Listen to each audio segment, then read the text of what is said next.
శ్రమలు దేవుడి పైన నీ విధేయతకు కారణం అవుతాయి. దేవుడి పైన విధేయత అంటే ఏంటి అలా మనం క్వశ్చన్ అడుగుతూ ఏంటంటే ఆదివారం ఏమో అడగను ఇలాంటి అన్నారు. ఎందుకు విధేయత అంటే అందరూ ప్రార్థిద్దాం, కళ్ళు మూసి మోకరించండి. మోకరించకపోతే విధేయత కావాలి. భోజనాలు పెడతాం, ప్లేట్లు తండి, చేతులు పెట్టు. విధేయత కాదు. విధేయత కానీ చెప్తున్నాను సుమీన. అందరూ హల్లెలూయా చెప్పండి. ఎవడో చెప్పలేదు, ఇది విజయం కాదు. నేను ఏం చెప్పాను మిమ్మల్ని? హల్లెలూయా చెప్పొద్దు అంటే చెప్పడం మానేస్తారా? ఇది కూడా విధేయత కాదు. దేవుడిని స్తుతించడం అంటే ఏంటి? చెప్పాల్సిందే హల్లెలూయా. విధేయత అంటే దేవుడి మాటను చెప్పింది చెప్పినట్టు చేయడం, నీకు ఇష్టానుసారంగా చేయడం కాదు. నీకు ఇష్టానుసారంగా, నీకు నచ్చినట్టుగా, నువ్వు ఆలోచించినట్టుగా, నువ్వు అనుకున్నట్టుగా, నువ్వు ఊహించినట్టుగా, నువ్వు ఏదో చేయాలనుకున్నట్టుగా, నువ్వు ఏదో నేను తప్ప ఇంకెవరు ఆలోచించినట్టుగా నువ్వు చేస్తే పక్క బోర్లా పడతావు. శ్రమ నీకేం చెప్పుతుందంటే విధేయత నేర్పిస్తుంది. విధేయత నేర్పిస్తుంది. ఎలాంటి విధేయత అంటే యేసుక్రీస్తు వారి తండ్రిని అడిగే విధేయత. అబ్రహాము ఆ దేవుణ్ణి మాట వినే విధేయత. ఇస్సాకు తన తండ్రి మాట తప్పని విధేయత.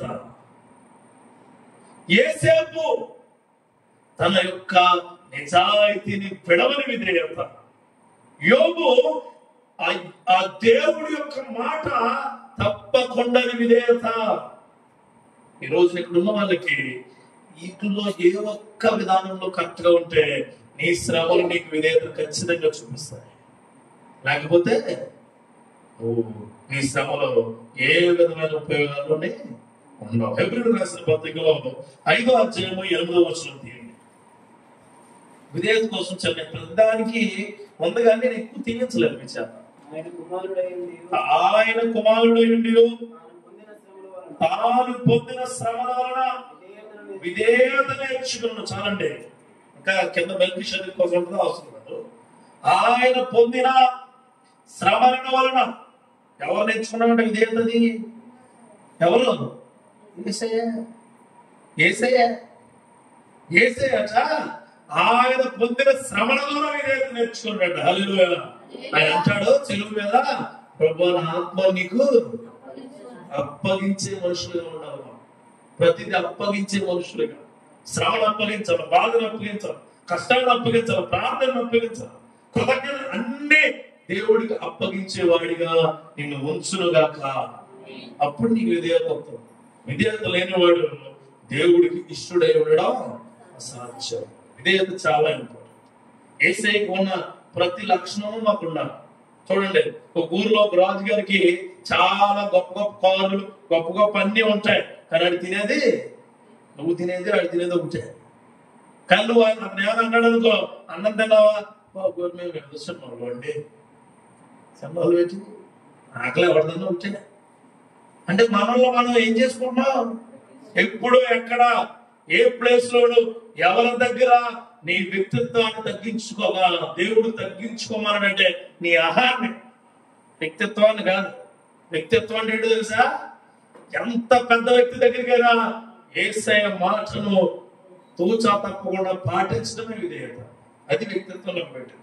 అంతేగాని అవతలుడు ఇంకోటి ఏదో అనుకోండి, అది దగ్గర మీరు ఏం చెప్తారండి, హాయ్ అలాగేనండి, ఇదేంటిది బ్యాచ్ తోతొక బ్యాచ్, మీరేం చెప్తే అది అలా కానిచ్చేయండి. ఇక పర్లేదండి, నువ్వు వస్తావా? ఎందుకంటే మరి ఆదివారం పర్లేదండి, ఒక వారమే కదా కోల్పోవడం. అలా కాదు, చెప్తాను విధేయత. ఇది దేవుడికి వ్యతిరేకం, పర్లేదా? కుదరదు సార్. ఇది దేవుడికి విరుద్ధమైనది, పర్లేదా? కుదరదు. ఆదివారం ఉంది, పర్లేదా?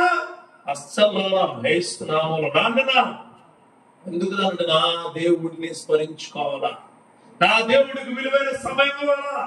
నేను శ్రమపడే భాగ్యము నా విధేయతకు కారణమవుతున్నప్పుడు నేను ఆయన ఎడల కృప చూపి అడుగుతూ ఉన్నప్పుడు ఆయన మహిమలను ఆవరిస్తుందని నేను నమ్ముతున్నాను కాబట్టి నాకు అది కుదరదు అని నువ్వు చెప్పేవాడిగా చెప్పేదానిగా ఉన్నా. ఆదివారం ఫంక్షన్ వచ్చిందనుకోండి అంతే, వాటర్ బాటిల్ పెట్టావు, వాటర్ బాటిల్లో నాప్కిన్ పెట్టావు, అక్కడ మార్చుకోవడం చేతి పెట్టవా, 2 బ్యాగులు ఇచ్చావా, పోలే చెప్పు సరిగ్గా వేసుకోండి, జాగ్రత్తగా రెడీ అవ్వాల్సిందే. ఎక్కడికి వెళ్తున్నారు మీరు? ఫంక్షన్కి, చర్చికి వెళ్ళి చెప్తారు. చర్చి టైం అయిపోయిందా? 9:30 అయిపోయింది. అప్పుడే పాస్టర్ గారు వచ్చేద్దరేమో, వెళ్దాం కదా పద. నువ్వు ఎక్కడికైనా వెళ్తున్నాడు, ఇప్పుడు రాగలుగుతే చర్చికి వచ్చినప్పుడు తిరిగి వస్తాయి. నువ్వు ఇదే తీయవచ్చు. శ్రమ పడే వ్యక్తి, శ్రమను అనుభవించే వ్యక్తి, శ్రమకు దాసోహమవుతున్న వ్యక్తి, శ్రమతో నేర్చుకోబోతున్న వ్యక్తి ఖచ్చితంగా విధేయుడే ఉంటాడు దేవుడికి. హల్లెలూయా. విధేయుడే అంటాడు. ఇంటి పక్కన చర్చి రావడానికేమో నీకు శ్రమ, జల్లాల దగ్గర ఫంక్షన్ ఉంటేనేమో కమాన్ కమాన్ కమాన్. వెళ్ళేటప్పుడు ఒక బ్యాంక్ వెళ్తుందని వచ్చినప్పుడు 4 బ్యాంకులు వస్తాయి. నేనే చెప్పట్లేదు అంతే, బస్సు అంతా వస్తాయి. బస్సు అంతా అదే ఫంక్షన్స్ లో. నేను దేవుడి పట్ల విధేయతతో భక్తితో దేవుడిని నమ్ముకున్న ప్రతి వ్యక్తికి రాసులు, అధికారులు, భక్తులు అందరూ రాసుకున్నారు. అలా కాకుండా నువ్వు వెళ్ళి అలా సంఖలో దూరిపోతే దేవుడు నిన్ను మట్టికి అనిపిస్తాడు. దేవా ఒకటే కోరుకోవాలి దేవుడిని, ప్రభా నేను ఆ దగ్గరికి వెళ్ళడం కాదు, వాళ్ళు నా దగ్గరికి వచ్చే మార్గాన్ని చూపించు. ఆఫీస్కి పట్టుకెళ్ళి చూపితే ఫస్ట్ అందరూ అడిగి మాట్లాడు, మీకా ఎలా ఎలా ఎలా అంటే నేను అన్నాను, దేవుడికి కట్టుబడి ఉన్న ప్రతి ఒక్కరికి అలాంటివి జరుగుతాయి. హల్లెలూయా. దేవుడు అనుకుంటే చేస్తాడండి, దేవుడు అనుకుంటే చేయడు, నువ్వు అనుకుంటే చేస్తాడు. దేవునికి స్తోత్రం కలుగుతుంది. దేవుడు అనుకుంటే చేయడం, ఆయన అనుకున్న మాట నువ్వు అంటున్నావు, ప్రభువా ఈ మాట నువ్వు చేస్తున్నావు అని, అప్పుడు దేవుడు చేస్తాడు.